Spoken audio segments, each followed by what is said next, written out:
I am Ravi Jain. आज हम sampling method का पार्ट 5 लेंगे। इससे पहले हमने देखा था कि कैसे हमारे पॉपुलेशन और जो सैंपल का मीन का जो डाटा है उनके बीच में रिलेशनशिप है, कैसे नॉर्मल डिस्ट्रीब्यूशन क्या होता है, स्टैंडर्ड नॉर्मल डिस्ट्रीब्यूशन क्या होता है। अगर हमारी पॉपुलेशन नॉर्मल डिस्ट्रीब्यूशन है तो हमने देखा था कि हमारी जो सैंपल है, सैंपल का मीन है, वो भी क्या होगा, नॉर्मल डिस्ट्रीब्यूशन होगा। अगर हमारी पॉपुलेशन नॉर्मल डिस्ट्रीब्यूशन नहीं है तब भी क्रिटिकल लिमिट थ्योरम क्या बोलती है कि जो हमारा सैंपल है, सैंपल का जो मीन का डिस्ट्रीब्यूशन होगा, सैंपल के मीन का जो डिस्ट्रीब्यूशन होगा वो क्या होगा, नॉर्मल डिस्ट्रीब्यूशन होगा। अगर सैंपल साइज 30 होगी तो, और सैंपल साइज 15 भी होगी, 15 से भी ज़्यादा भी होगी, तब भी नियरली नॉर्मल डिस्ट्रीब्यूशन होगा। ये हमने देखा था। आज इन्हीं पे बेस्ड हम दो एग्जांपल्स करेंगे। ये हमारे बुक में दिए हुए एग्जांपल्स है, पर हम इन्हें समझेंगे ताकि हमारी कंसेप्चुअल अंडरस्टैंडिंग और बढ़े। तो बहुत ही सिंपल क्वेश्चन दिया है।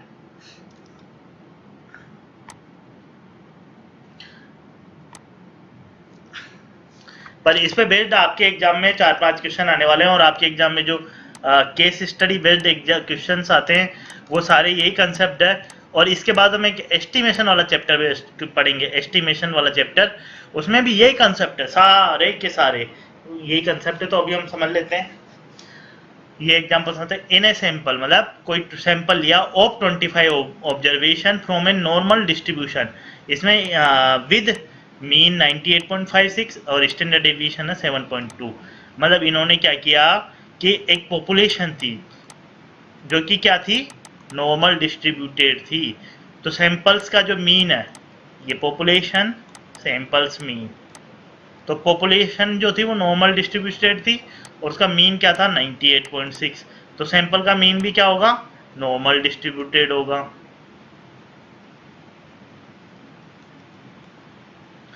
और स्टैंडर्ड डेविएशन क्या था, 7.2, 17.2। तो और सैंपल साइज क्या थी, n बराबर क्या है, 25।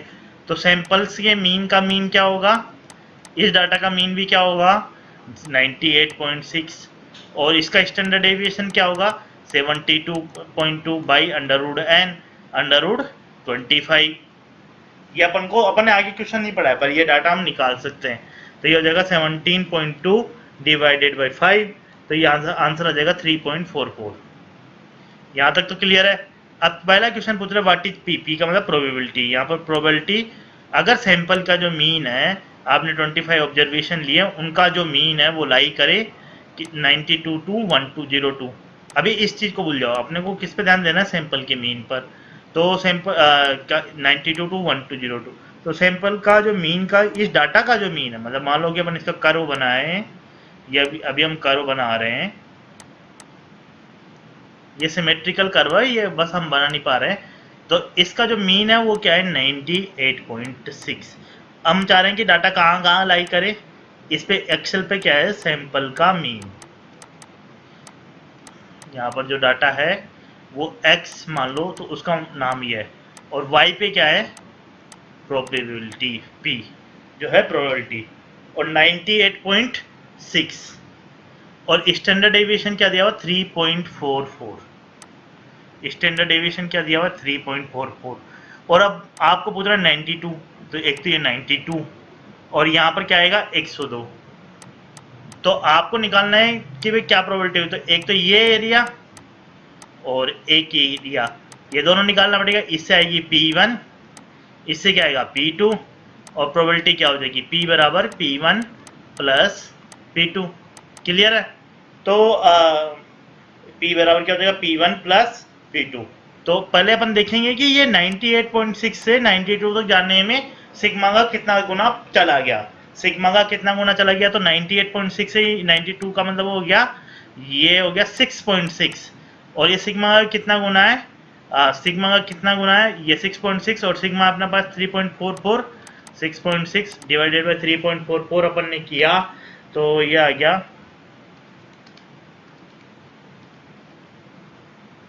6.66 divided by 3.44, 98.6 minus 92, 6.6 divided by 3.44, ये आ गया 1.91।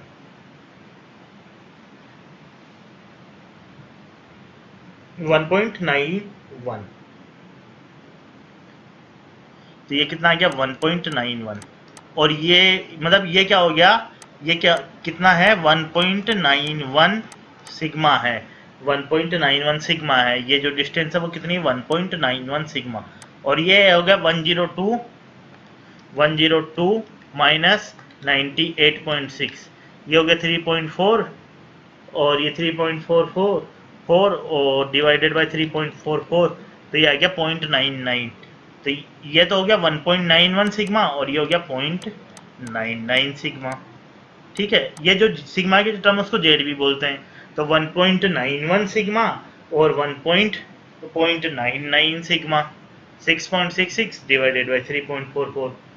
तो जो अपन ये प्रोबेबिलिटी निकालेंगे 1.91 और 0.99 के करस्पॉन्डिंग, 1.91 एंड 0.99 के करस्पॉन्डिंग जो हमारे पास टेबल थी 1. ये हम वापस से पेन सेलेक्ट कर लेते हैं, तो ये हो जाएगी प्रोबेबिलिटी 1.9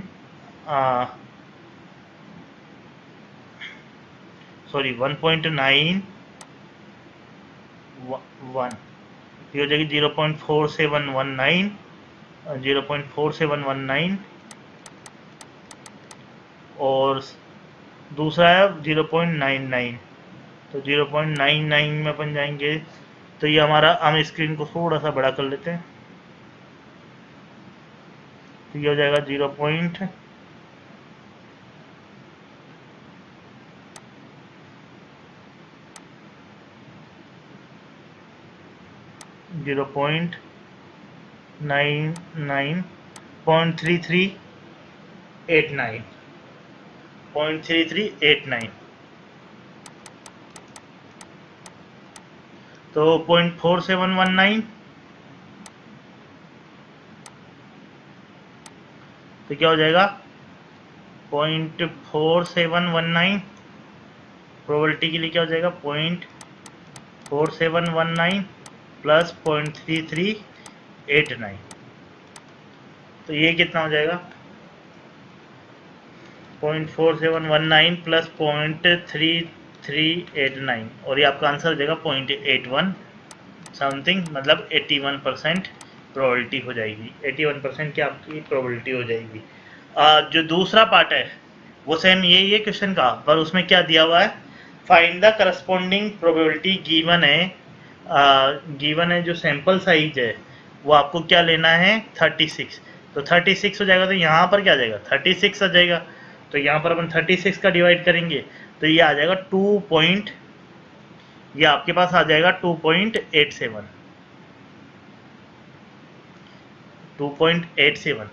तो अब आपके पास यहाँ हम थोड़ा सा इरेज कर देते हैं,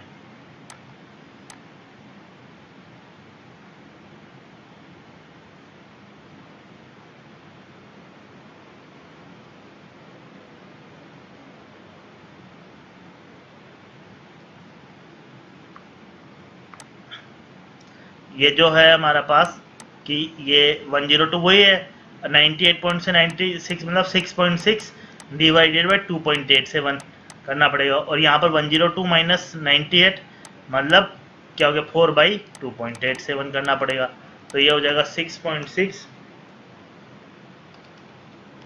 बाई 2.87, तो ये हो जाएगा 2.29,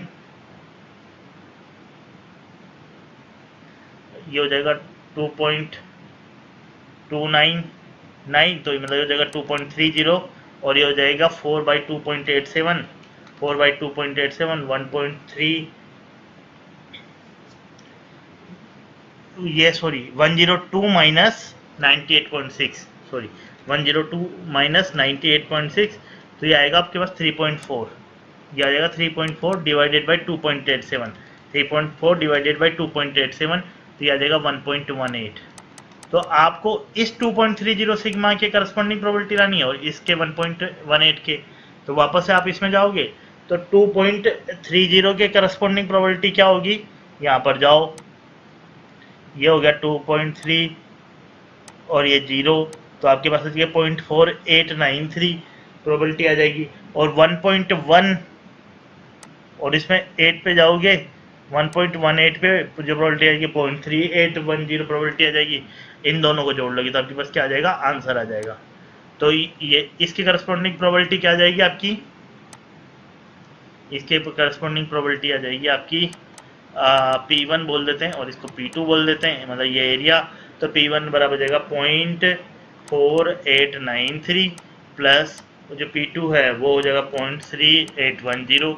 आप दोनों को जोड़ सकते हो तो ये हो जाएगा 0.4893 प्लस 0.3810। तो ये आपके पास आ जाएगा 0.8703, मतलब 87.03 प्रोबेबिलिटी है। क्लियर, आपको यहाँ से ये कंसेप्ट क्लियर हो गए। अब आप ये देख रहे होंगे कि इसमें हम एक और एग्जांपल देते हैं ताकि आपका एक कंसेप्ट और क्लियर हो जाए। आपके ये जो एग्जांपल है इसमें अभी हम देखेंगे कमला एन ऑडिटर, जो कि कोई बैंक की ऑडिटर है या क्रेडिट कार्ड कंपनी की auditor, know that on average the monthly balance of any given customer is 112 rupees रख रहा है कस्टमर, और उसका स्टैंडर्ड डेविएशन है 56 रुपीज का, 56 रुपीज का डेविएशन है। अब कमला ने क्या किया, रैंडमली सैंपल सेलेक्ट किया। What is the probability that sample average monthly balance is below, sample average monthly balance below rupees 100 below between 100 130। अब आप देखोगे कि इसमें जो क्रेडिट कार्ड कंपनी की जो पॉपुलेशन है वो तो ठीक है, पर उसके बारे में ये नहीं बताया गया है कि वो नॉर्मली डिस्ट्रीब्यूटेड है, नॉर्मली डिस्ट्रीब्यूटेड नहीं दिया। पर आपके जो सैंपल साइज है, जो सैंपल साइज है वो आपको इस एग्जांपल में जो सैंपल साइज है वो एक ये भी आप नोट कर लीजिए कि कमला ऑडिट रैंडमली सेलेक्टेड 50 अकाउंट्स। यहाँ पर जो सैंपल साइज है वो 50 अकाउंट्स है, 50 ये जो मिस हो गया। तो अब इसमें क्या है, सैंपल साइज 30 से ज़्यादा है और इसका मतलब ग्रेटर देन वेरी 30। तो इसका मतलब आप इजीली अज्यूम कर सकते हो कि जो सैंपल का डिस्ट्रीब्यूशन होगा वो क्या होगा, नॉर्मल डिस्ट्रीब्यूशन होगा। जो सैंपल का डिस्ट्रीब्यूशन होगा वो क्या होगा, नॉर्मल डिस्ट्रीब्यूशन होगा। तो पहले आप बस आप पॉपुलेशन, जो बैंक अकाउंट की पॉपुलेशन उसके बारे में ज़्यादा पता नहीं है, पर वो नॉर्मल डिस्ट्रीब्यूटर है नहीं है, नहीं है, पता नहीं है। पर सैंपल्स का जो मीन है वो नॉर्मल डिस्ट्रीब्यूशन है। पॉपुलेशन का जो मीन है वो कितना दिया हुआ है अपन को, जो पॉपुलेशन का मीन है वो 112 और स्टैंडर्ड डेविएशन दे आर 56। तो सैंपल के मीन का मीन कितना हो जाएगा 112 और 56 का ये कितना हो जाएगा 56 under root 50, 56 by under root 50। तो ये आ जाएगा 7.920। तो अब इसको भूल जाओ, इससे अपन को कोई मतलब नहीं है। सैंपल का मीन और इसका ग्राफ प्लॉट कर लेते हैं।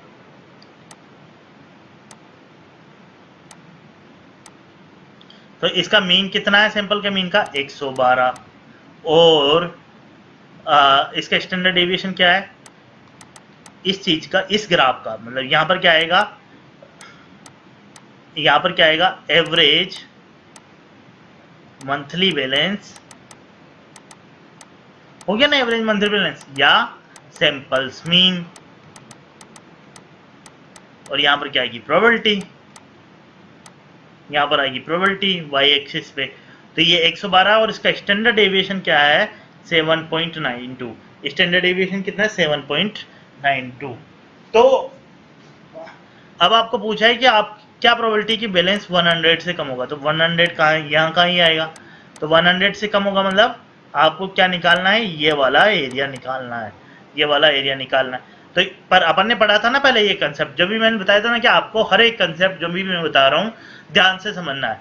हमने देखा था कि ये वाला एरिया कितना था 50% टोटल, और ये वाला एरिया भी 50% टोटल मिला के 1 होगा, क्योंकि प्रोबेबिलिटी टोटल 1 होनी चाहिए। तो अभी अपन क्या करेंगे कि पहले ये वाला एरिया तो हमको पता नहीं है ए, पर ये एरिया तो पता लगा सकते हैं ना A1 के लिए अपन को निकालना पड़ेगा कि ये 112 माइनस 100 मतलब 12 डिवाइडेड बाई 7.920, सिग्मा का इतना गुना है 12.7.920, तो ये हो जाएगा 1.51, तो इसका मतलब ये हो जाएगा 1.52। मतलब ये वाला जो चीज़ है वो कितनी है 1.52 सिग्मा, 1.52 सिग्मा। ये वाली चीज़ 1.52 सिग्मा, तो 1.52 के करस्पॉन्डिंग प्रोबेबिलिटी निकालनी पड़ेगी। और वो प्रोबेबिलिटी कैसे आएगी, यहाँ से। तो यहाँ पर आप जाएंगे तो ये आ जाएगा अगेन सेम सिंपल क्वेश्चन है। एग्जाम में आपको ये टेबल दी जाएगी, नहीं तो आपको सोल्व करने के लिए दिया जाएगा। ये प्रोबेबिलिटी आ जाएगी 1.52 के लिए 0.34357, ये आ रहा है ना 0.4357। तो आप इसमें ले जाइए इसको, 1.52 के लिए आ जाएगा प्रोबेबिलिटी आ जाएगी जो कि हमारा 0.43, प्रोबेबिलिटी क्या हो जाएगी 0.4357। पर अपन को तो निकालना 100 से नीचे, मतलब ये तो A1 हुआ, और मुझे पता है टोटल एरिया कितना है 0.5, क्योंकि आधा इधर होगा आधा इधर होगा। तो अपनी जो आंसर वाली प्रोबेबिलिटी ये तो A1 हो जाएगा, अपन को A निकालना है। तो A बराबर क्या हो जाएगा 0.5 माइनस 0.4357। तो ये कितना हो जाएगा 0.5 माइनस 0.4357, 0.5 माइनस 0.4357, तो आपके पास आ जाएगा 0.0643, ये आ जाएगा 0.0643। और आप चाहो तो इसको 100 से भी मल्टीप्लाई कर सकते हो, तो परसेंटेज में आ जाएगा 6.43 परसेंटेज। क्लियर है यहाँ तक कंसेप्ट। अब अगला जो पार्ट है वो सिंपल है। अब वो ये बोल रहा है कि 100 और 130 के बीच में, तो मतलब 130 यहाँ कहीं होगा, तो 130 में से 112 गया तो कितना बचा 18। तो अपन को ये सिग्मा निकालना है, तो ये हो गया 18 डिवाइडेड बाई, ये हो गया 18 डिवाइडेड बाई 7.92, कितना सिग्मा हो जाएगा ये पता लगाना है ना। तो 18 डिवाइडेड बाई 7.92 सिग्मा, तो 18 डिवाइडेड बाई 7.92, तो ये आ जाएगा ये आपके पास आ जाएगा 2.27, ये क्या आ जाएगा 2.27 सिग्मा। और 2.27 के करस्पॉन्डिंग आप प्रोबेबिलिटी इस वाले में से निकाल सकते हो।